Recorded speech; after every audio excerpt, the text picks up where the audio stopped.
What's up, chaps and chappets? I decided to make a 4-3-3 team. It's the one with a centre forward. Actually seems to be pretty decent on this game. So getting into custom tactics. Obviously, a lot of you always spamming in the comments, just like, what's the custom tactics? What's the player instructions? There they are. I mean, you can screenshot them if you like. 65 pressure, high pressure plays, high team width. Speed is relatively balanced. Passing low on the top.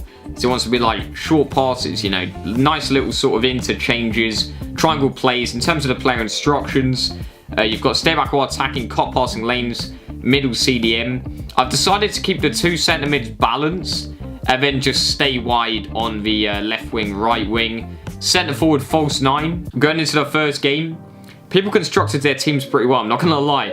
I think I might have actually done it wrong, because it's kind of a balanced team. Silver's pretty shocking, but I didn't have... What I should have done is just had a front three that was all gold, sick players, but I think I had like Jesse Lingard or something like that. But in terms of the actual gameplay, so I've been looking at these videos and basically just like real life Barcelona Guardiola tactic videos, and looking at breakdowns of a tiki-taka passing, and it was really interesting just seeing like a lot of it is based around playing triangle football. So kind of like setting up a triangle, and then if one person enters the triangle from the opposite team, then you pass it away and make a new triangle. At all times, one of the people in the triangle, the person that's got the ball, is going to have two options. So if you've got one person inside that triangle, then he's not going to be able to mark the two options. So if more than one person enters that triangle to defend, then you sort of switch it out, make a new one. But also the point of the whole triangle thing is to bait out the opponent. So you keep using the triangle until you bait your like opponent to go out of position. And what that means is you're dragging them in all sorts of awkward positions. Although the thing is, like in real life, one of the reasons why it's a good tactic, just on top of the fact that you're baiting opponents out of positions, is also the fact that it's like, it's going to wear them out over time. If the opponent is keep having to sort of be dragged around the pitch, then you often see it. Like, I think there was that game Chelsea v Man City, where the Chelsea players were just walking by the end, and it was probably because they were just so tired. But you don't really get that on FIFA as much, unfortunately. There's a couple of things that are different on FIFA, you know, like the transition speed in terms of how quick you can go forward, because, you know, it's only a 12-minute game at the end of the day, so it's a sped-up version of real-life football, of course. But I'm just trying to focus mainly on getting those little 1-2s. Also using the RB button. I don't usually do this, but when you want to get like short passing going, if you press the RB button after you've got the ball, so if you press it before, your guy would just like hop over it like a hooligan or something like that. And I've done that a couple times. It's annoying, I'm not going to lie. But when you press RB on the ball, you'll get your teammates to come up close of you so that you can do sort of short passing. And it actually does work pretty well, especially when you want to just set up the triangles, like I say. So, I mean, we're using a shocking team. This guy's got a pretty decent team. This is the first goal we concede. Of course, it's an own goal. Look at the possession stat, 71%. I'm also trying to use this in a pro clubs as well. This tactic, playing as an any. Kind of frustrating, I'm not going to lie, because the defaults are so bad. But I really feel like this tactic's going to work well in FIFA 19. I won't lie.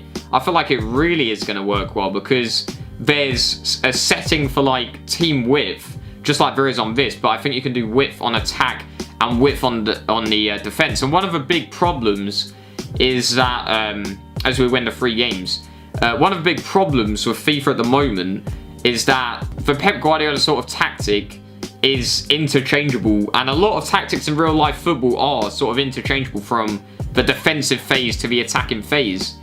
But I think they've introduced in FIFA 19, you can change the formation with like a click of a D-pad. So be interesting to see if you can sort of just switch from like a 4-3-3, and then when he's attacking you, just quickly switch to a 4-2-3-1 so that you've got a better defensive setup. I don't know whether it would work as well, just because the attacks are so quick compared to real life. But it'll be interesting. It'll be interesting to see, you know, how in-depth those tactics are going to go in FIFA 19 and how well they're actually going to work, you know, in-game. But he's running on in. I was struggling this game.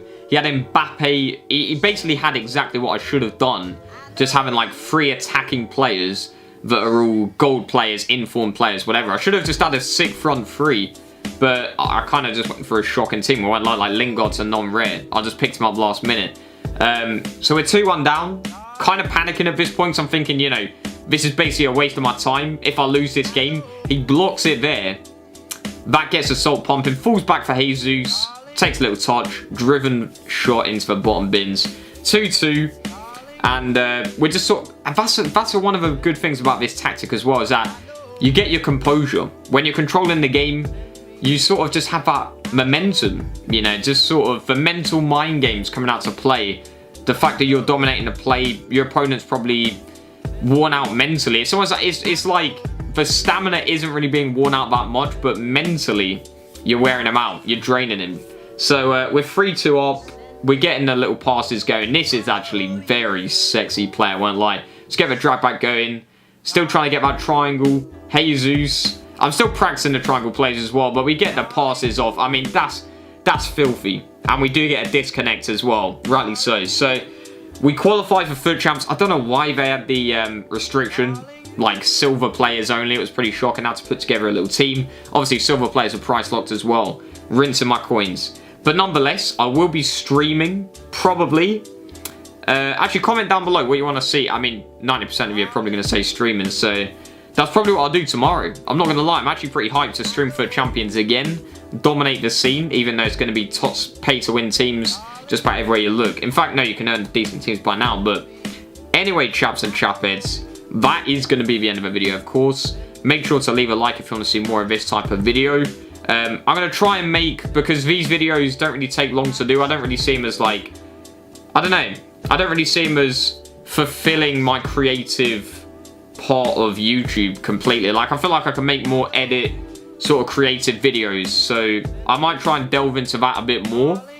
Maybe make these on the in-between days, because I can produce these quite quickly, but yeah, nonetheless, I'll see you chaps and chappets on the next one. My.